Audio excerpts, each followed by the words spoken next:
I hope you enjoyed the first part of the show. Now, for the second half with Dr. Bryant Speaks. One of the things I want to touch on is because we have listeners all over the place, and I want to go back and kind of clarify a little bit about the part you mentioned, DGS. So just so everybody knows, Department of General Services, DGS, is a state organization in the state of California. They oversee the procurement division that's responsible of providing the contracting policies and procedures behind the state. So when you have a particular state that requires a service, that basically you have to, and it is required that you have to put it out as a procurement contract opportunity. And there's variations of contracting. There's IFPs, which is information for proposal, and that's usually when a state agency doesn't necessarily know how they're going to go about doing that service. And sometimes they may do an RFP, which is request for proposal, which means we know what we want to do, but we want you to tell us how you're going to do it.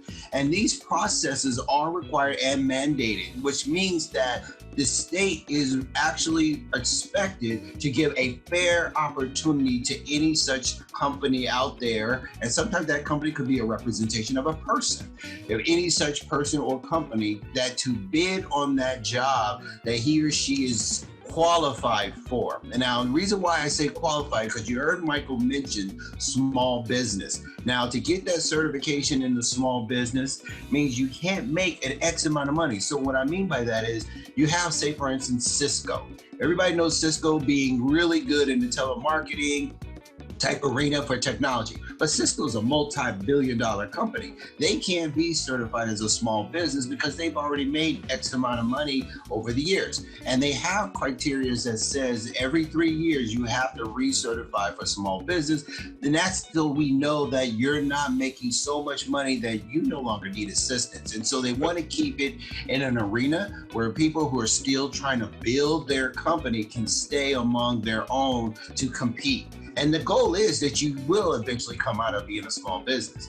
Now, in addition to that, there's also the matter of your skill set. So if you are somebody who is working in the field of, say, again, let's talk telecommunications, well, you're not going to be that person that's going to go against somebody who's working on fleet management and mechanics. You simply can't do that. Two different areas. So what they want to do is when you submit your application, you're saying, I want to be able to do this. This is my area of emphasis. They're asking you on your application process, show us how long you've been doing this and show us your credentials behind it. And then upon your approval, you're now certified in that particular area. And therefore now you can compete for jobs that come up in that field. So this process is actually executed within the Department of General Services, and more specifically that procurement team who's responsible of ensuring that is fair play. Now, let me talk a little bit about fair play, because and you're probably going, wow, Dr. Bryant knows all about this, a lot about this, and he's probably done his research. Yes, that is true. However, I used to be one of those people who was doing that. I've actually worked on both sides. I actually worked at Department of General Services and I worked at the procurement team, but I also was a contractor. So I know it from both sides. And the thing is, when you're actually evaluating these opportunities that are out there, you have to do this in a very unbiased way, which means sometimes you want to do it where it's a blind procurement process, where you do a point scale. There's different ways, but it has to be fair. And sometimes that can be challenging because you'll have companies you'll see over and over going after the same bids. And we saw that a lot in technology, where we see the same companies competing. And it gets challenging because you also have ratings, and we expect our state departments who are hiring these companies to be fair and not just give it right the same contracts again or renewed contracts again. However, it's a little difficult to manage that. But what I meant by fair process is that once upon a time, and I'm not going to put any dates because somebody out there may look at the date, go look at who was in charge of DGS and try to get somebody in trouble. So I'm just going to say that we used to do this thing where there were individuals out there with pass-throughs. Now I'm going to talk a little bit about pass-throughs. Pass-through is when you are a person who had a business, but you didn't serve in the military. So you go find Mr. Young vet, ex-US Army, and say, hey, why don't you come work for me? Because I want to use your veteran status so that way I can take advantage of DVVB opportunities. So the Disabled Veteran Business Enterprise Opportunities, as Michael has said, it's a 3% procurement responsibility. That could add up to a lot of money. So we would have incidents where people would do pass-throughs. But so what that meant is that young vet really wasn't the person that owned that company, because the requirement is 51% of that company has to be owned by that veteran.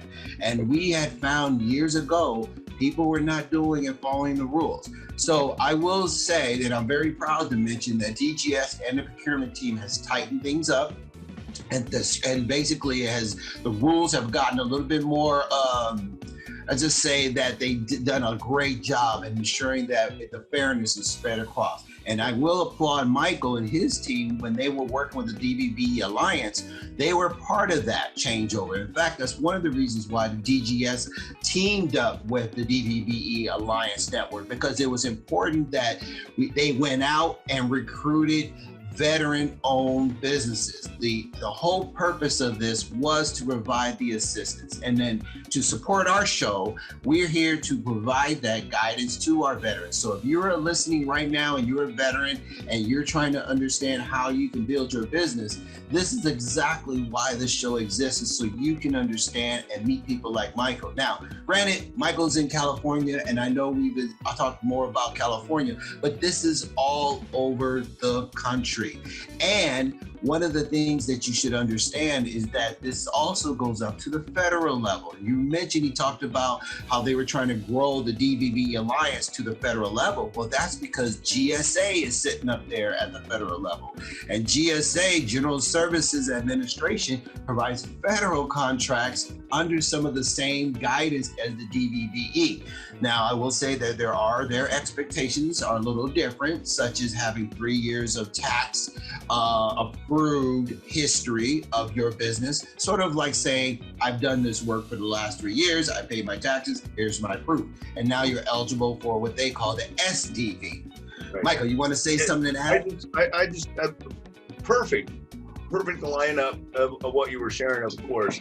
But not only at the federal level does 3 years of the tax requirements have to be submitted, it has to be done also at DGS. So for the state level as well. And California has been leading the way for veteran-owned businesses, if you will. So one of the other components that you were talking about, folks, when you start to do this, you're going to start to hear a term. It's going to sound a little bit strange, but it is absolutely paramount to what you do. And that is, what is the commercial useful function that you and your organization owns and provides? The reason why that, and as you and I are both here in California and we're in fire season right now, many, many years ago, what they first started doing was similar to what Dr. B was saying, was that lo and behold, someone would come up and say, hey, could you go get some water trucks? Could you go get different things in that space? And they say yes. And what they would do is, oh, by the way, this person has all those water trucks, and it'd end up being that pass-through. So again, it's that commercial useful function. There you go. Great. No, thank you so much, Michael. So I want to add another question, because you actually covered so much information. I'm hoping that we gave enough for our audience to hear. So one other question I want to give you is, where did the funding come from to support programs like the DVB Alliance? Maybe you could share a little bit, because something's so important. I want to make sure that the audience understands that you working with that DVB Alliance, was it something that was funded by the state? Was it federal, or was it business owners? Talk a little bit about how you guys were able to support it. It was actually a mix. So, bottom line is we would partner up with the McKessons, the AT&Ts, the Verizons, and at the time frame, of course, during the whole ramp up for Iraqi-Iranian conflicts, we wanted to be able, a lot of larger organizations wanted to connect with veterans at the time frame. So that was a very nice piece of donations. Northrop Grumman. Also, A lot of us veterans, because as you probably know, if something's going to be done well for veterans, it's usually done by veterans, so Sure. we would also help fund that. Also, we would end up doing different fundraisers and different events for ourselves to be able to help grow what we had, to be able to keep moving it forward. We do different conferences, and through the different conferences, we'd have sponsors of those conferences that would help pay for some of what we were doing at the same time frame. But our meetings, there would be a cost for the food, of course, but basically everything else was provided as much as we could for free. Understood. That just kind of shows you the importance of this program, what you guys are doing, the importance of the outreach, and clearly our corporate partners out there saw the importance, and it literally felt that they had to do something. Now, my last question before we end the show, I wanted to know, can you give, I know you don't have to know the stats specifically, but I understood that there has been a massive growth in the small business veteran community. Back when you were working with the DVB Alliance, give us a number of approximate business owners that were vets, and maybe you may know the perspective now. What do you think the change has been based on your successes? Well, again, they wanted to be able to grow the numbers because they need so many different skill sets and competencies, and there's still a lot of holes in those different areas. During my time frame, we were about 900, grew up to about 1,300 DVBEs for the state of California. Today, it kind of waffles in and out. We've had a lot of folks come on, feel like they're trying to do things and they're moving their wheels, but nothing's really transpiring. So once again, folks, Wow. I'm going to say this is a good place, but at the same time frame, we want to be able to have a good mix within our business. Don't just go public, go private, go nonprofit.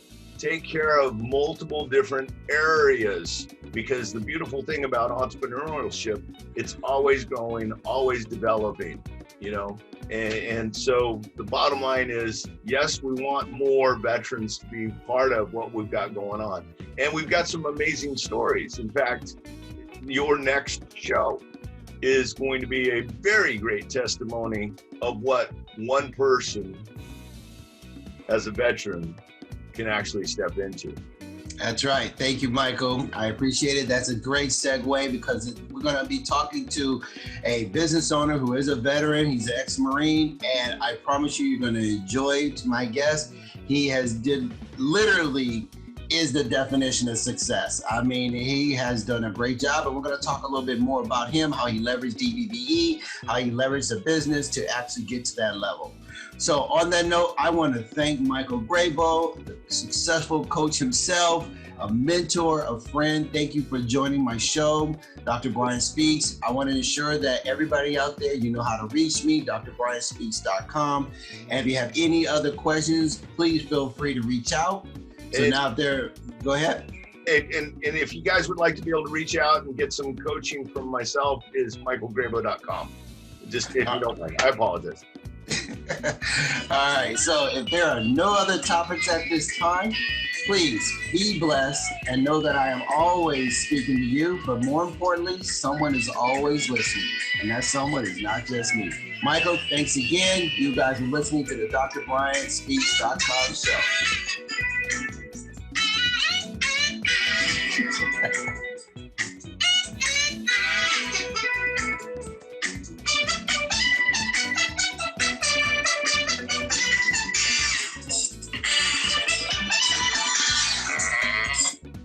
All right. Thanks, man. Sorry for that shameful plug at the end.